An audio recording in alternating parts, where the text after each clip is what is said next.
Hi, my name is Sarah Wassner-Flynn, and today I'm here to talk to you about a career in writing. I'm a writer with National Geographic Kids. As a writer, I've written several books for National Geographic, including a lot of the Weird But True series that you might have at home. I've written parts of the Almanac, National Parks Guide, 5,000 Awesome Facts. I've also written several books in the last couple of years, including This Book is Cute, which I have here, and then a new series called Weird But True Know-It-All. I've written 2 books in that series, including Greek mythology, Ancient Egypt. I've also written on sharks, the ultimate book of sharks.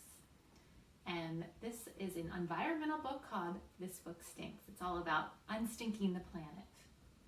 We have books about the White House.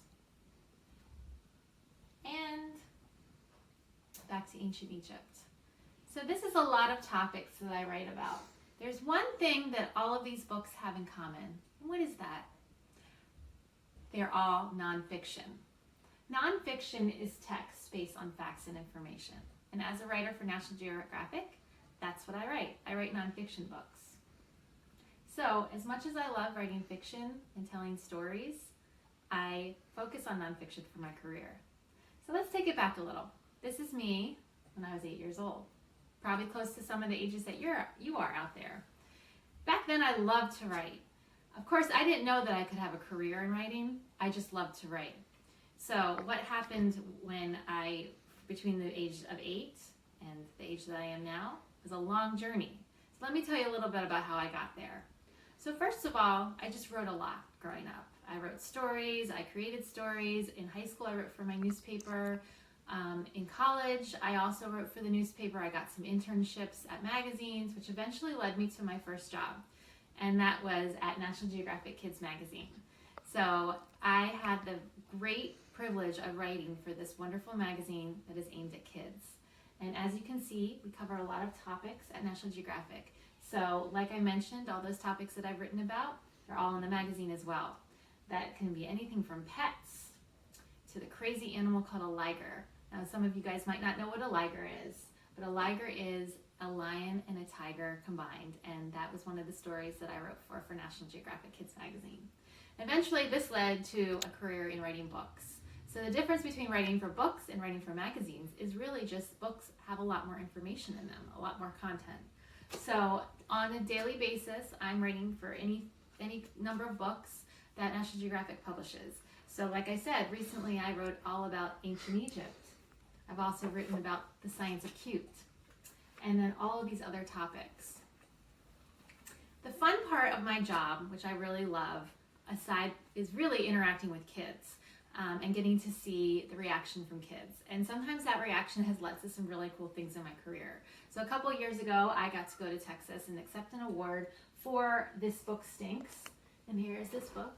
It was the winner of the American Association of Sciences prize in the hands-on science category. So it got a big award, which I was really proud of, and I got to go accept the award in Texas.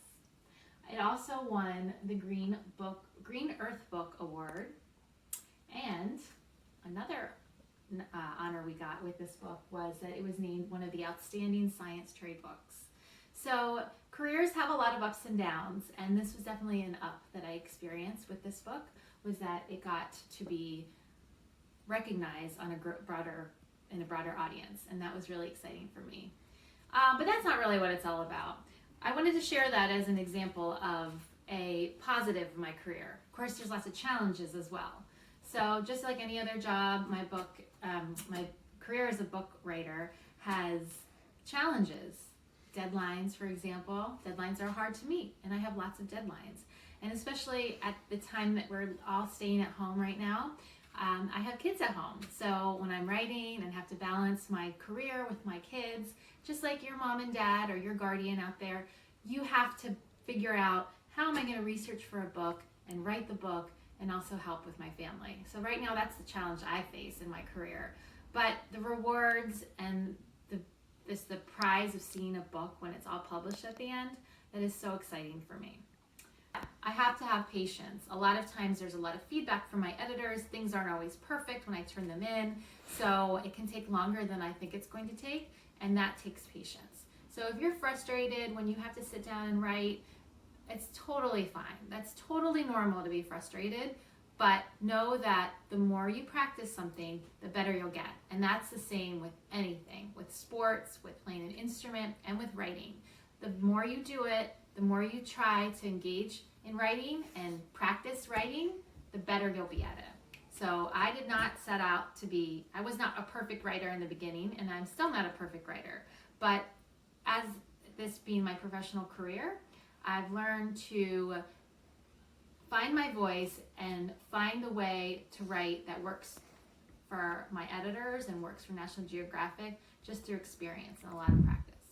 So I encourage anybody out there who wants to be a writer to go for it. This is the perfect time. These are unusual circumstances, and you can write about it. And even if it doesn't get published somewhere, you'll have a record of everything that went on during this time. So when you're telling your kids about being quarantined and staying at home, you'll have a record of it. And you won't have to rely just on your memory, you'll rely on your words. And those are going to be beautiful words to look back on.